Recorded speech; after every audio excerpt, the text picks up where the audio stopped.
it does feel like every single budget that comes around, it just gets scarier and scarier, and people just panic way, way too much. But you can't blame them because it's just noise about it is everywhere, no matter where you look. Hello, and welcome to a special episode of Money Illuminated, the podcast where we talk investing, planning, and making confident decisions with your money.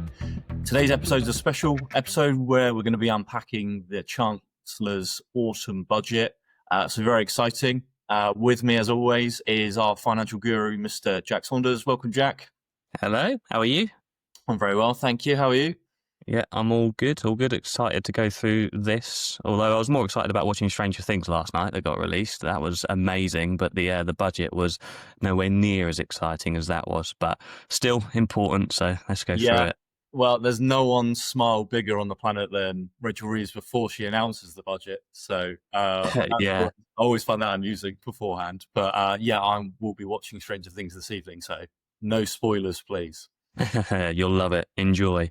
Thank you very much. Well, thanks everyone for joining. So today's essentially podcast will be around not just the big changes that are going to occur to the majority of you listening today, but we'll also go through some of the things that haven't changed. But really, I think a really good place to start was just your overall thoughts around the budget, Jack. I don't think it's as bad as it could have been in the sense of the amount of rumours and things that go around beforehand is just scary, to be honest. It feels like, I mean, you and I have worked together for 6 years now. I've been in the industry for nearly 10, and it does feel like every single budget that comes around, it just gets scarier and scarier, and people just panic way, way too much. But you can't blame them because it's just noise about it is everywhere, no matter where you look. So it's not as bad as I think people were fearing that it would be. I still think there's a lot in there which is going to impact people. A lot of it kind of silent fiscal drag, that kind of stuff, which we'll go into. Yeah. It could have been worse, still not great, but hey, they need to raise more money somewhere, and I think everybody knew that there were going to be some changes, which means people, end up paying more in tax or whatever it might be. Yeah, absolutely. And I think some of the key, hopefully some of the things that people were so scared about, i.e. any of the tax-free allowance being taken away from the pension, that hasn't come to the surface, which is really good. So I think that's a bit of peace of mind for a lot of people. So that's one of the big things that hasn't changed. On top of that, the annual allowance hasn't changed. So that's going to remain at £60,000 a year moving forward. I appreciate that only impacts a very small amount of people, but another allowance that isn't changing at all. Was there anything else that you noticed that's probably a good thing that hasn't changed and we're happy it's just going to remain, i.e. the state pension, for instance? Yeah, well, state pension's going up again, so it's basically going to be £12,500 a year, which is great. That's going to bring it in line with the personal allowance, which, how they're going to deal with that from a tax perspective. You've got those people that have never done tax returns before, and what if that creeps them into paying tax and so on? That could get messy, so let's see what they do on that front. But yeah, in terms of things that haven't changed, the pension tax-free cash one was the big one, and we'll go on to what has changed with pensions later on the salary sacrifice piece, or is changing in the future. But that was the big one, and it's one of those things where we say to all of our clients, don't panic, don't listen to the rumours, because they're exactly that. They are rumours to scare people and for the government to figure out what can they do and what can't they do. But the amount of people around the country that have taken tax-free cash out of their pensions because they were scared it was going to change, you can't reverse it. And there'll be those that didn't take anything will be really, really thankful they didn't now, because it's exactly the same as it was beforehand. Nothing's changed.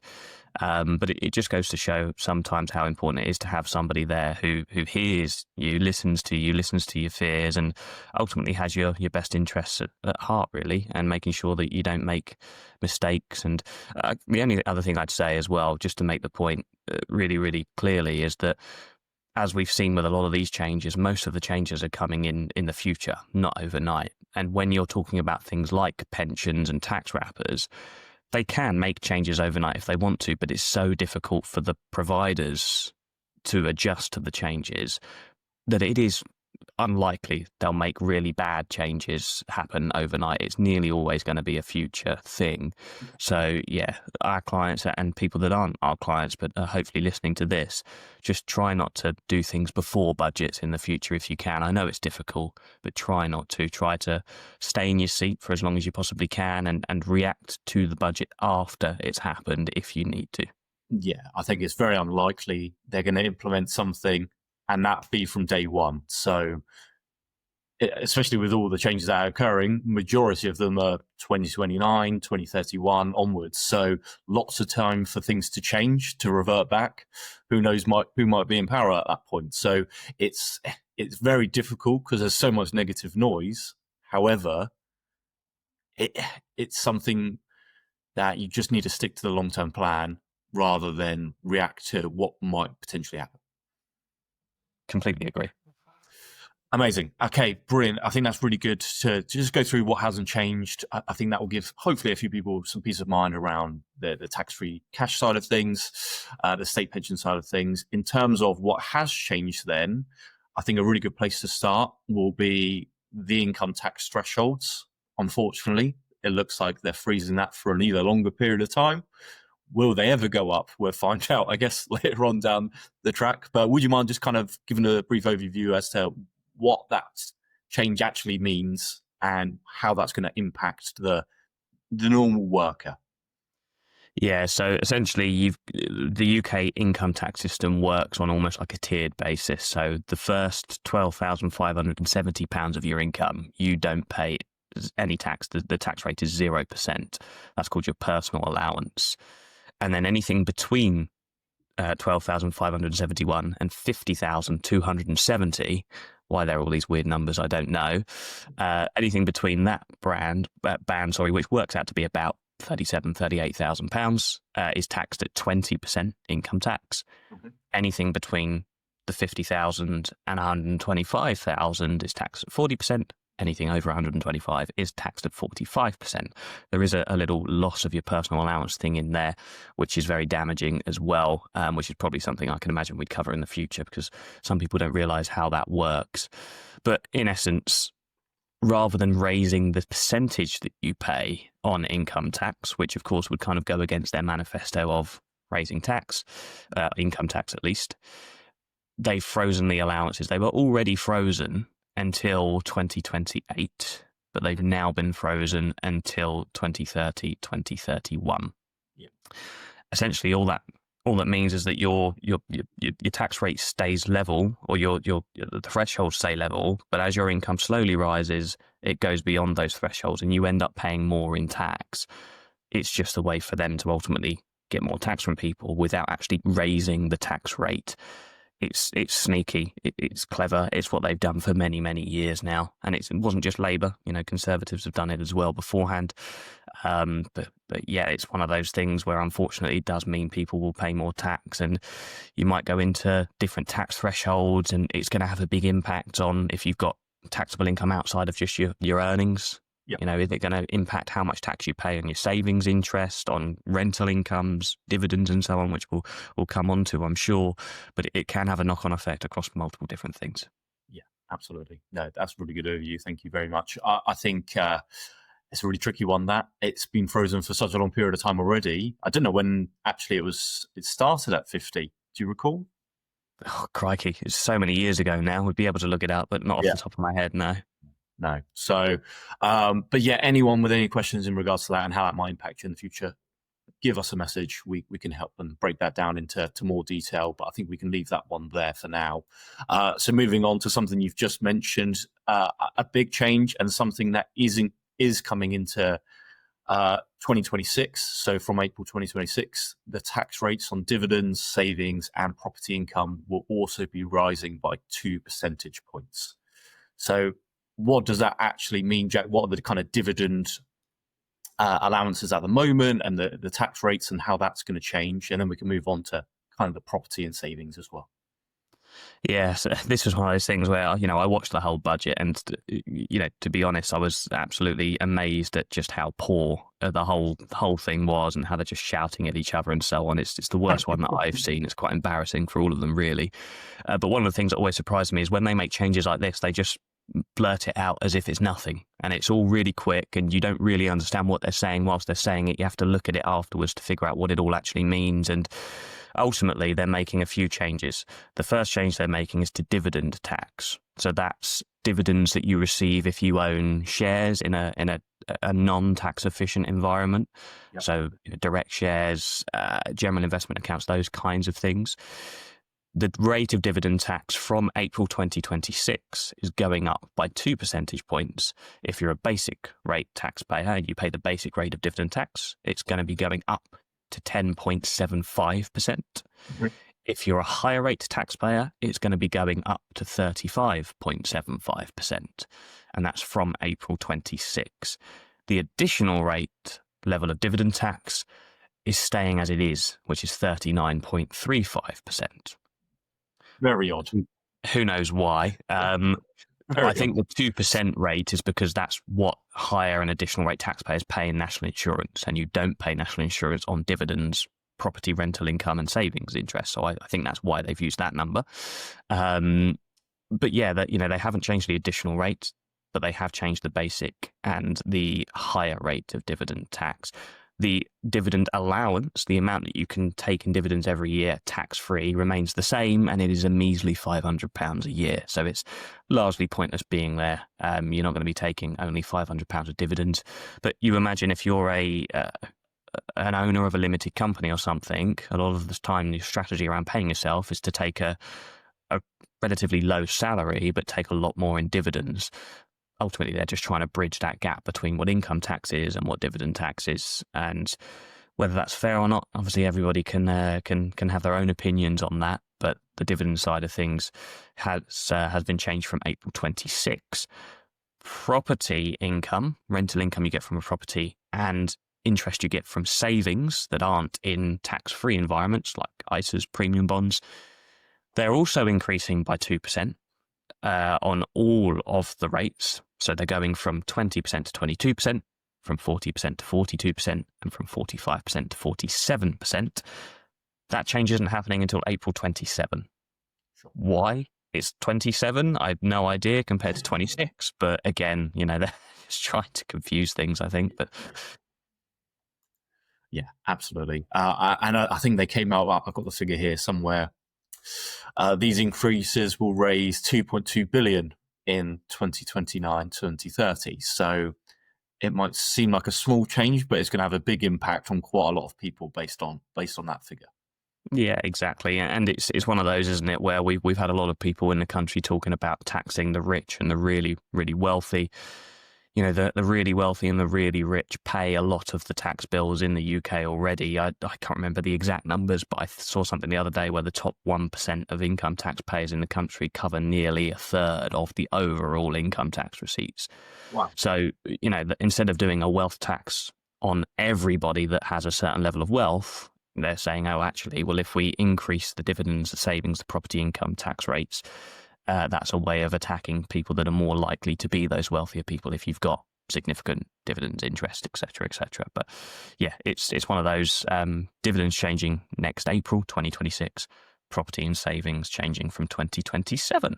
Amazing. Okay, brilliant. Well, I can give you a bit of a break on the next one. I'm happy to cover this one. So go for it. So with ISAs, I think there was a lot of noise going into the budget to suggest that actually they were going to restrict how much you could put into a cash ISA. So they have gone down that route. It's a slightly higher cap than many thought, but there is still going to be a cap on there. So current rules are that you can put up to £20,000 into ISAs within the UK every tax year.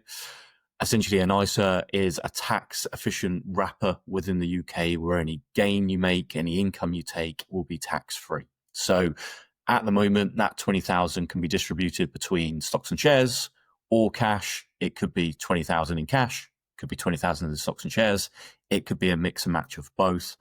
What they're doing is they're trying to get more people to invest a lot of their savings.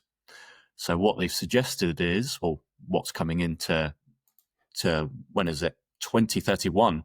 From April 2027, anyone under the age of 65, unsure why 65 is the age they've said here. We'll come on to that shortly. But anyone under 65, you will be restricted to only being able to put 12,000 of the 20,000 into cash ISAs, and the remaining 8,000 has to be invested in stocks and shares. So very much a method of trying to get more people to invest.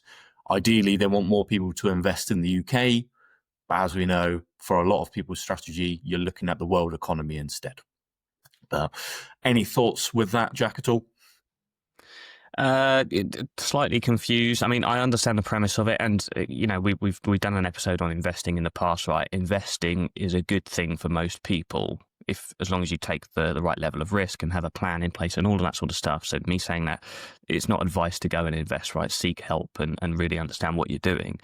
But people do need to invest more of their savings, because there's the stats and the data is out there. Most of the money that's in ISAs in this country is in cash ISAs. It needs to beat inflation, right? And cash just doesn't do that over the long term, not sustainably, not consistently. So I don't mind the change, in all honesty. I actually think this is one of the more positive things. Why 2027? Again, who knows? No. And the other thing for me is, if we're saying 12,000 a year can go into cash ISAs, which then means, up to 20,000 can still go into stocks and shares. That's one thing not to get confused by. Doesn't mean that you have to do 12 cash and only 8 in stocks and shares ISAs. You can do all 20 in stocks and shares if you want to. The thing that really confuses me is, why on earth have they chosen the age of 65 for people to then unlock 20,000 into cash if they want to? I don't understand the logic behind it. Why they've picked 65, why they're even giving a different cap for people of that age. We work with people in their 50s, 60s, 70s, day in, day out. The amount of 65 or overs that are putting 20,000 a year into a cash ISA, I wouldn't even be able to list off the people that I look after, right? It's just so rare. If people are putting money into ISAs at that stage of life, the likelihood is it's going to be stocks and shares, because they probably recognize the importance of that then working for them for the next 2 or 3 decades. So, hey, it's a change. I don't think it's a negative change, in all honesty. I think it's probably good to encourage people to invest more. But I can probably see people just saying, well, instead of putting up to 20,000 into a cash ISA, I'll do my 12 and then I'll just forget about the 8 for stocks and shares. So, yeah. Absolutely. I mean, there was a lot of noise with it being limited to 4,000 in prices. So maybe they've put a bit of gone down the middle slightly to see how that goes. But no, I agree. I think we'll wait and see how people react to it. But I think hopefully it's going to get more people investing and trying to outpace inflation, the silent killer that we discuss all the time. So great.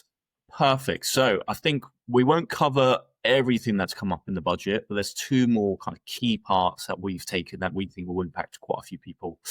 The next one, arguably the biggest, and what we'll probably spend the most time discussing, is the change to salary sacrifice on pension contributions. Again, unsure why, but this isn't going to come in until April 2029. So very odd with all these years that they've chosen. But they're basically suggesting that the cap on the NI contribution that you get via salary sacrifice will be limited to £2,000 a year. So this is going to impact a lot of people. Jack, would you mind just explaining kind of what the current rules are, how that kind of NI contribution works anyway, and then how that's going to impact people with their contributions going forward, or from 2029, let's say? Yeah, absolutely. This is one hell of a subject, and this was the one that, leading up to the budget, I thought this one's probably got the most legs. I can imagine they're going to tackle this somehow.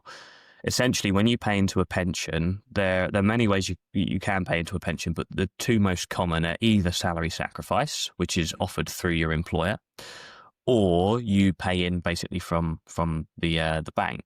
If your employer doesn't offer salary sacrifice, they offer the ability to continue paying in, but it's just not as tax efficient as salary sacrifice. Why has salary sacrifice been used by many, many companies? Because it's more tax efficient for the employee and the employer as well. So let's just use some simple numbers. If you put £100 into your pension through salary sacrifice and you earn less than £50,000 a year, so you're a basic rate taxpayer, the tax relief you get on that contribution would be 20%, £20. But when you pay through salary sacrifice, you also get the benefit of the national insurance saving, which is 8% for a basic rate taxpayer. So the cost to you as an individual for putting £100 into your pension through salary sacrifice is only £72. You get £28 of free money, effectively. If you are a higher rate taxpayer, that £20, 20% of tax relief becomes £40, 40%, and instead of 8% national insurance, you get 2% national insurance relief. So the same number, £100 goes in. If you earn £50,270 or more, the cost to you putting £100 into your pension is only £58. And then you've got the additional rate, which is the same kind of concept, but instead of 40% tax relief, you get 45% tax relief. So if my maths is correct, that means it costs you £53 to put £100 into your pension. If you don't pay through salary sacrifice, you still get the same income tax benefit, but you don't get the national insurance benefit. So it's a little bit less tax efficient, ultimately. They're basically saying from 2029, April 29, if you pay into a pension through salary sacrifice, you only get the national insurance benefit on the first £2,000 a year of your contribution. So anything beyond that $2,000, you still get the income tax relief. That still stays the same, but you don't get the national insurance saving. Okay. The double whammy, though, for the government is that not only do you as an employee save money by doing that, but your company, your employer, also saves money. Because any earnings that you have over a certain threshold, we won't go into what those thresholds are, but they're relatively low, your employer pays 15% employer national insurance on that money. So if you put £100 into your pension, the company is saving 15% in their own employer's national insurance on that. If you're not paying in through salary sacrifice, they don't save that money. And of course, if they're capping the contributions at £2,000 a year, they're the national insurance free in salary sacrifice. That's going to raise money from you as the employee and from the employer as well. It will raise a hell of a lot of money, that one, I can imagine. I think that's what the government think, at least. Who knows what employers will do? And I don't know much around kind of UK employment law and whether you can change salaries and things like that. But who knows?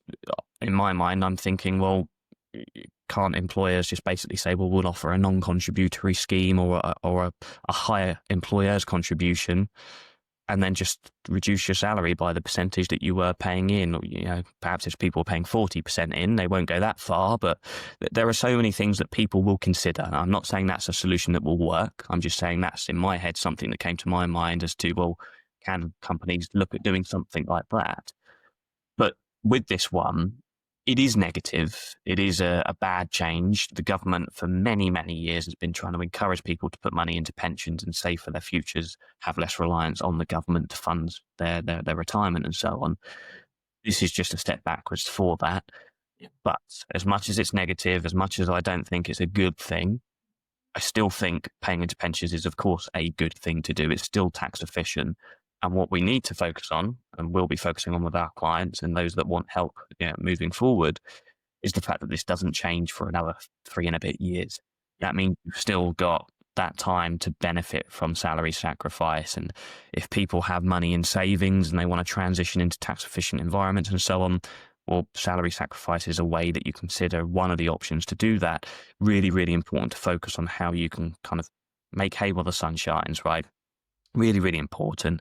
All in all, I think it is a negative change, but ultimately we can't change it, right? It's happened. So let's just try and take advantage of the rules that are there at the moment and are there for the next 3 and a bit years. Yeah, absolutely. Well put. And I think, unfortunately, will impact a lot of basic rate taxpayers more with that NI. So an odd policy to some extent in that regard. But yeah, absolutely. From your opinion then, again, we don't really need to worry or go into too much detail about this. Would it bring in the conversation of workplace pensions specifically might not be the best thing to contribute to above the £2,000, or do you still think that's the easiest and the best solution for majority of people? I think for the majority of employed people, it's going to most likely be a really good solution for them. Whether it's the best one or not, everybody's got their own circumstances, so it's difficult to say.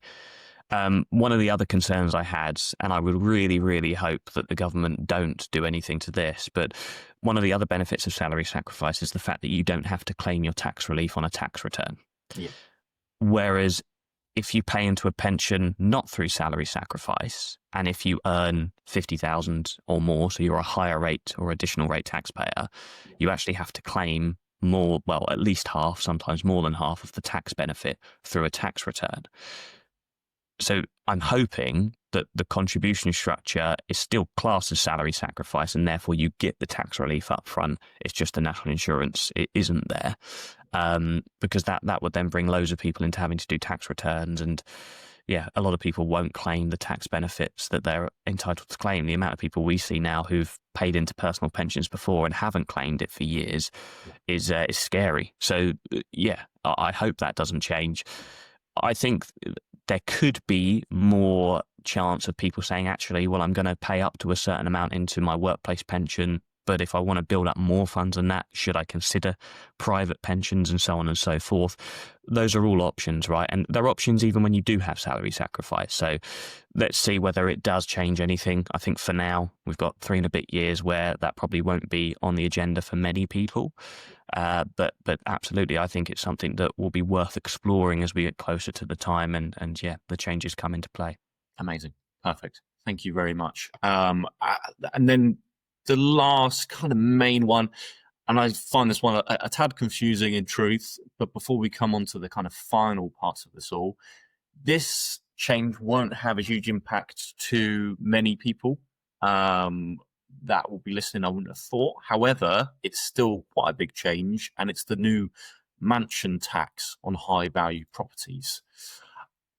Please elaborate with this one to make it as simple as possible. Yeah. So there a lot of the talk from certain people over the over the last few months waiting for this budget is basically taxing the really, really rich, right? I'm not going to get into whether I think that's fair or not.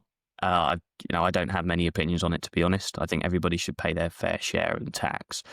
But what some people haven't liked is the fact that a lot of people that have a lot of wealth can have assets, as in property, right? Now, we know that equities and cash and all of that sort of stuff, they are assets, right? But a lot of people have money tied up into high value properties.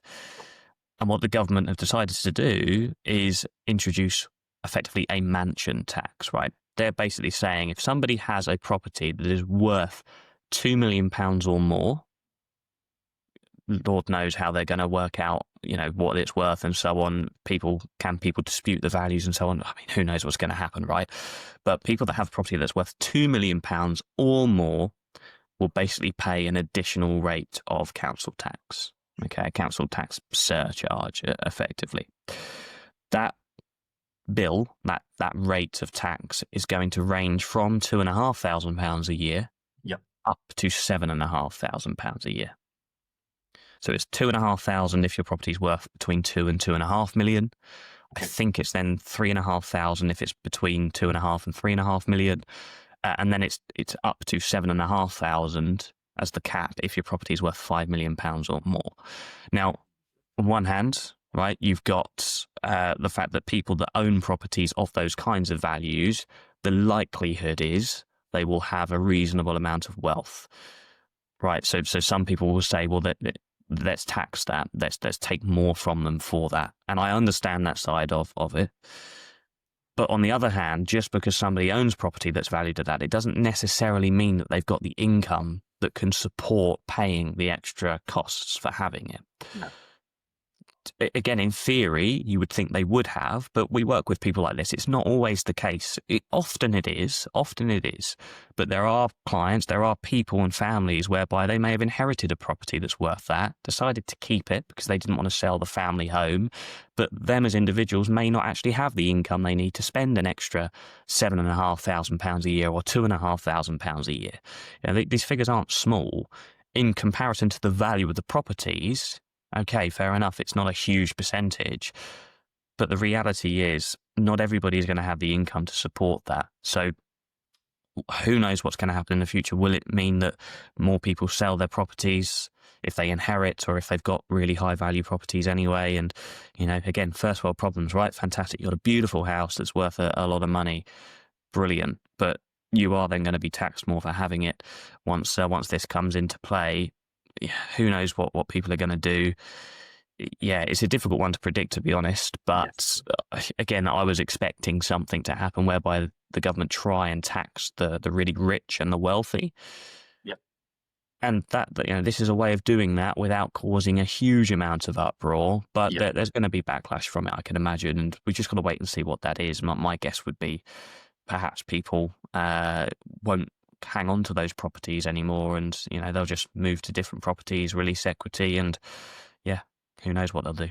Yeah, a lot of people build their wealth via their property, don't they? So they might not have, as you said, the money there to support that. Certainly in the past, but sorry to interrupt you, Elliot, but you've got those people as well who many years ago bought property for much lower prices. And of course, the property market over the last however many decades has just gone up massively. And I don't think it's gone up as much over the last few years, but if you go back 30, 40 years, it has gone up loads in value. So if you've got people that bought properties for well below that 2 million number 40 years ago, but all of a sudden they find themselves in those categories, those are the people I'm talking about when I'm saying they may not actually have the income to support that. Yeah. It may have been that all of their money has gone into buying property because there's a demographic within our country of people that were working in the 70s, 80s, 90s that property was huge, right? Bricks and mortar. We love it in the UK. I don't think that's going to be the same moving forward. I think people of our generation are a little more open to saying, well, actually, do I want to own or do I want to rent and so on?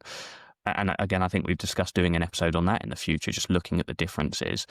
But you've got those people in those circumstances where the property's just absolutely skyrocketed in price over many decades, and now they're going to be asked to pay an extra 200 quid a month, 600 quid a month, whatever the numbers are. Yeah. I just think it's going to be a difficult one to stomach for a lot of people. And again, for a lot of people, it won't be, but there will be people where it does impact them. So it's important to talk about it. Yeah, absolutely. As with all these rules, they're all applied to different demographic of people. Thank you very much for that. Is there anything in addition you think we haven't mentioned that you just want to quickly mention, or you're happy with where we're at? I think we've gone through the main points. There are other little things that have gone in. The Class 2 national insurance for people that have lived overseas beforehand.